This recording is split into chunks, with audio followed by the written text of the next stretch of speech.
Good afternoon and welcome to the City Club of Cleveland. My name is Paul Harris and I am president of the City Club's Board of Directors. I am very pleased to introduce today's speaker, Rob Frost, chairman of the Republican Party of Cuyahoga County, Ohio.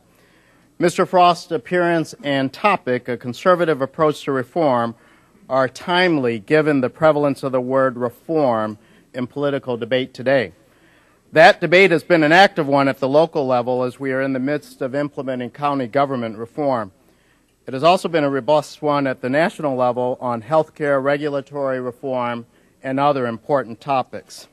At its best, the debate has been marked by a spirited exchange of views, the hallmark of free speech and a sign of the vitality of our great democracy. We've seen widely divergent views expressed on the right way to achieve reform, with all sides genuinely concerned about addressing major problems. For example, in the regulatory reform debate, there is a healthy debate currently about addressing housing policy, including whether that policy should have been addressed as part of the regulatory reform bill that became law earlier this month. And on the other hand, some have suggested that our regulatory system could be more streamlined than done in the bill. Unfortunately, at times, the political debate has been ugly, in particular during the health care debate. And words like closure and filibuster have become more prevalent in our vernacular.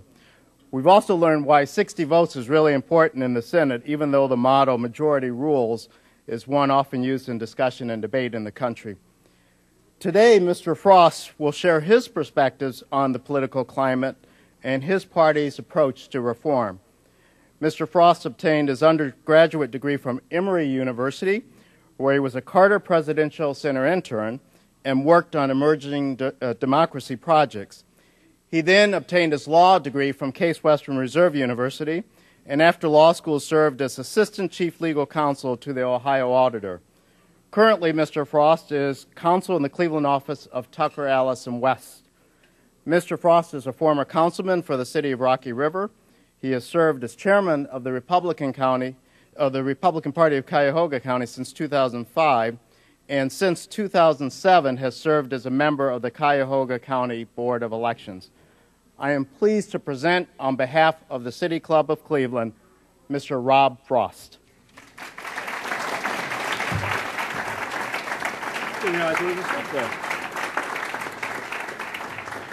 Thank you, Paul, and good afternoon. It is an honor to be here at the esteemed forum of the City Club. And thank you to all of my fellow City Club members. It's great to be here up on the stage. I've actually been on the City Club stage one other time as a panel of 4. Now I'm the speaker in half the room, so I'm moving up. But thank you to Paul Harris, City Club President, and a special thank you to City Club President, past President Jan Roller, and City Club past President and immediate past Chairman of the Cuyahoga GOP Finance Committee, Dick Pogue. I want to recognize a couple of my Tucker Ellison West colleagues and a number of our Republican Party of Cuyahoga County staff and volunteers and supporters. Thank you all for being here today. Well, let's talk today about a conservative approach to reform. Well, those are two loaded words, conservative and reform. I am a conservative. Do you remember the TV show Family Ties? You know, Michael J. Fox is Alex P. Keaton. You know, it's not so much that I was Alex P. Keaton growing up, although I did have a high point of my life was shaking Ronald Reagan's hand as he came through by a rope line in the Stouffer's Hotel lobby. Alex would have been proud. But no, I mentioned the TV show because a conservative has a different perspective on things. See, I always thought Alex was our hero, the protagonist in the show. Some of you will get that, you know. I thought the jokes were on the hippie parents and the dippy siblings. And, you know, there's a reason, though, that Alex P. Keaton, whether you were laughing with him or at him, is the iconic character from that 80s show, the one name that we remember. Not to take the pop culture reference too far, but it's that we've grown up as a nation. More people in this country consider themselves conservative than liberal by a significant 42% to 20% margin, according to Gallup last month, with 35% of Americans calling themselves moderates. Now, those conservative moderate numbers have actually flipped since Gallup started tracking that back in the early 90s. while the liberal number has stayed very low. But it bears out that even more so now than back then, we are a center-right nation.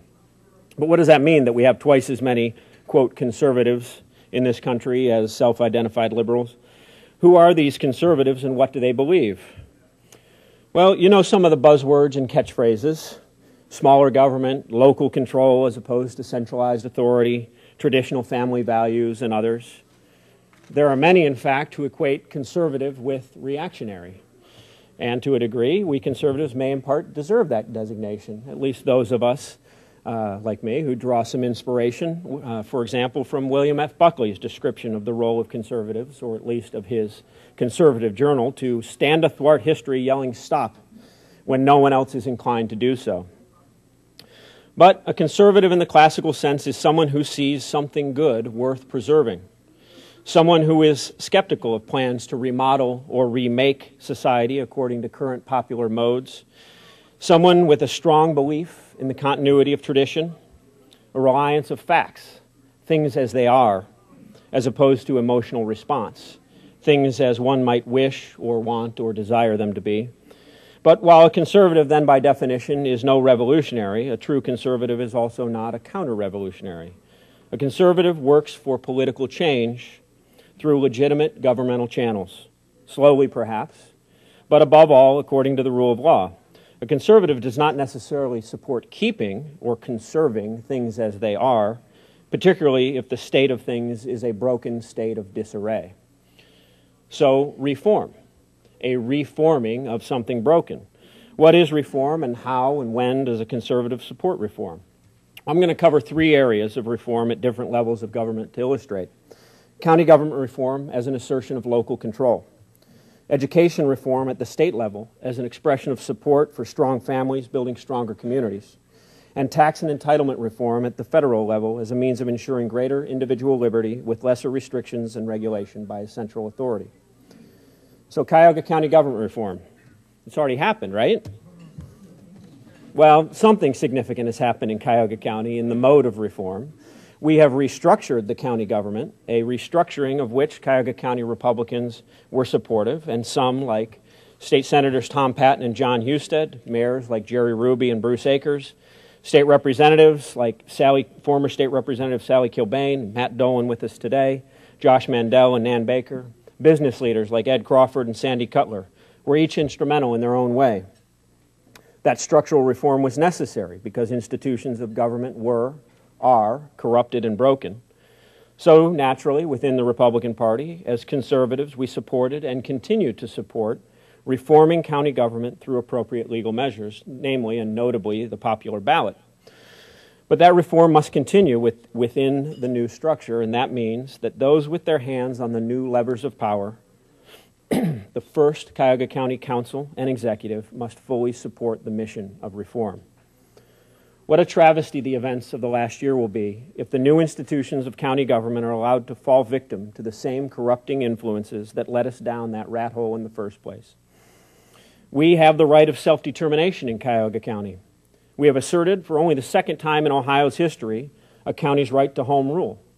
Yet how ludicrous that it is that the local Democratic Party leadership still, even with today's events, will not call for Frank Russo and Jimmy DeMora to resign, and appears as a party poised to nominate a candidate for county executive who actively opposed reform in the first place. Their presumptive nominee said last year that he thought the charter would give one person too much power. Now he wants to be that person.